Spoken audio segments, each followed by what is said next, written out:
It was supposed to be the happiest week of her life. Ashish Khan, a 27-year-old software engineer from Mumbai, had just married Rahul Sharma, a charming man she met through a dating app 2 years earlier. Their wedding was a grand affair, lights, laughter, and promises whispered under the stars. But behind Ashish's perfect smile, something dark was already brewing. Just 7 days after the wedding, Aisha sat alone in her apartment, scrolling through Rahul's Instagram.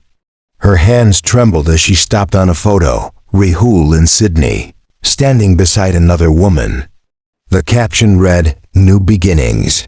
That woman was Meera Patel, Rahul's former colleague. And what Aisha discovered next shattered every illusion she had ever built.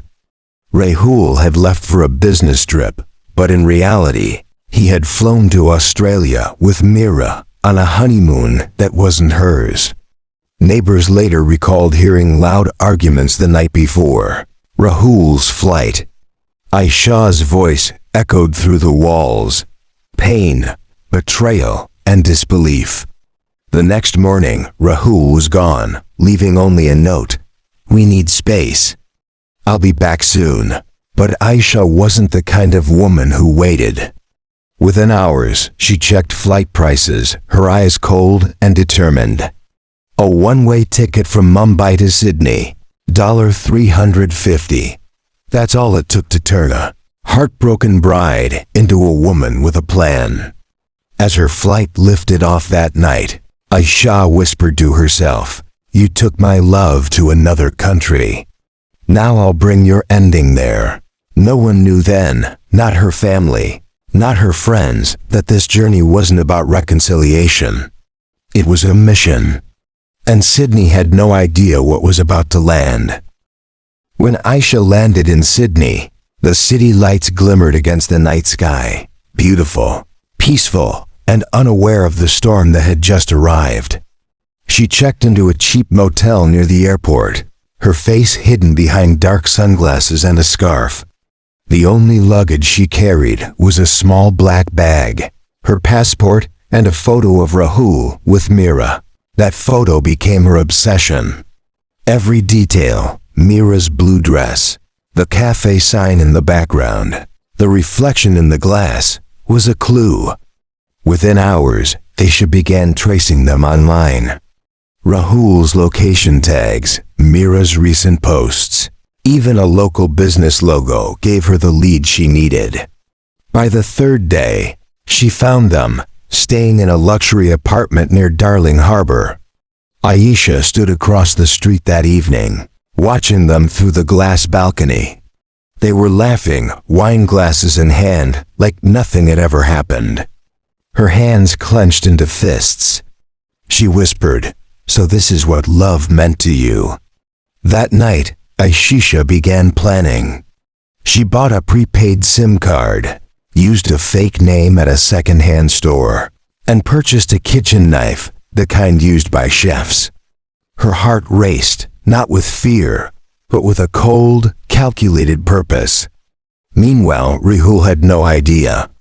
He thought Aisha was still back in India, probably crying or calling his family. But she hadn't called anyone. Not a single person knew where she was. The next morning, Aisha followed them to a coastal cafe. She sat 2 tables away, listening. Rahul talked about starting a new life, and Meera laughed, touching his hand gently. That was the moment Aisha's last bit of humanity cracked. When she returned to her motel, she wrote a note, one that police would later find on the bed. "You married me for show and buried me alive. Now I'm coming to return the favor." It was Friday night, the kind that paints Sydney's skyline in gold. Crowds filled the streets, music echoed from bars, and the city breathed in rhythm. But Aisha Khan moved through it like a shadow, silent, steady, invisible. She had tracked Rahul and Meera to an upscale rooftop restaurant overlooking the harbor. Through her tinted glasses, she watched them from across the street. Mira's laughter carried in the wind. Rahul leaned closer, whispering into her ear words Isha once believed were hers alone. She tightened her grip on her purse. Inside it lay the knife, wrapped in a handkerchief. Her pulse was steady, but her mind was chaos. Fragments of wedding vows, memories of broken promises, and that final photo that never left her phone. At 9:12 p.m., they left the restaurant, heading toward their apartment just 3 blocks away. Aisha followed, her footsteps syncing with the city's heartbeat. In the elevator, Rahul pressed the button for the 14th floor. He didn't notice the door almost close on someone until a slender hand stopped it. Asisha stepped in, face hidden under her hoodie. The air thickened. Mira smiled politely. "Which floor?" Aisha's voice was calm. "Yours." The elevator dinged open, and they stepped out. Rahul turned, confused, but before he could speak, Aisha pulled off her hood. His face went pale. "Aisha? What are you doing here?" For a second, silence. Then, a cold whisper. "Finishing what you started." Neighbors later reported hearing screams, sharp, short, and echoing down the hallway. By the time security arrived, the door was wide open, the lights flickering, and the sound of the harbor waves rolled in through the balcony. Rahul was found wounded, Mira unconscious. Aisha was gone. No one saw her leave. No cameras caught her. It was as if the night itself swallowed her whole. By dawn, Sydney was awake, but something felt wrong. Police sirens echoed through Darling Harbour as investigators crowded the apartment building where Rahul and Mira had been attacked. Inside, the scene was chaos. Broken glass, bloodstains, and 2 shattered lives. Rahul survived, barely. Mira was rushed to the hospital, unconscious but breathing. Both had stab wounds, clean, precise, almost surgical. But Ashish Khan, the newlywed bride from Mumbai, was nowhere to be found. Detectives reviewed CCTV footage for hours. Nothing. No sign of her entering or leaving. It was as if she disappeared into thin air. The only clue? A red bindi smudged on the bathroom mirror, and the words written beneath it.